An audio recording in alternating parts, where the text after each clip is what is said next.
Bonjour, je m'appelle Monica Gibson et il est temps pour le catch-up de l'industrie en collaboration avec Leaprate.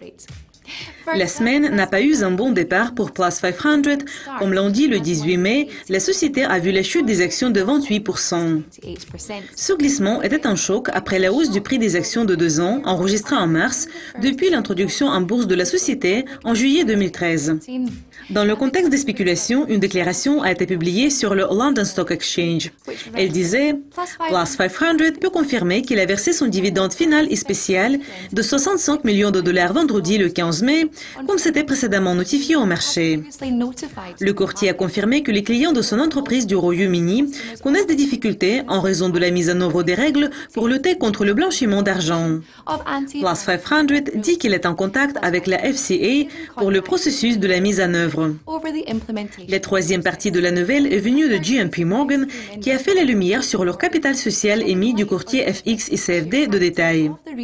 Le 15 mai 2015, la banque détenait une participation de 6,18% dans Plus 500. Cela marque une légère augmentation par rapport à la mise à jour précédente.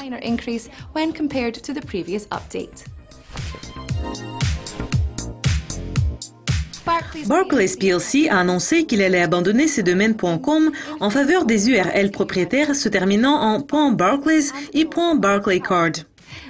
Le passage vers les noms des domaines .barclays et .barclaycard a déjà commencé pour les parties non transactionnelles du domaine. Et l'introduction sur tous les sites sera effectuée progressivement au fil du temps. Le directeur des systèmes d'information de Barclays Group déclare « Le lancement des noms de domaine .barclays et .barclaycard crée une expérience utilisateur en ligne simplifiée, ce qui montre clairement à nos clients qu'ils surfent sur un site authentique de Barclays. Cette clarté, avec les avantages de contrôler notre propre environnement en ligne, nous permet d'offrir un service encore plus sûr.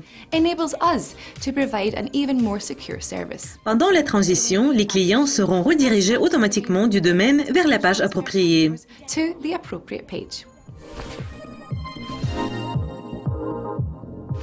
Aetos Capital Group, un groupe forex de détail initialement enregistré en Australie, a annoncé qu'elle a obtenu une licence élargie au Royaume-Uni.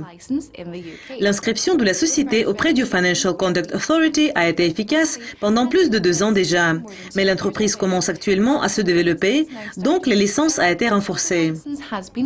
Dans le cadre de ces changements, Aetos sera autorisé à détenir des dépôts de marge des clients dans sa banque dépositaire qui est réglementée par la FCA.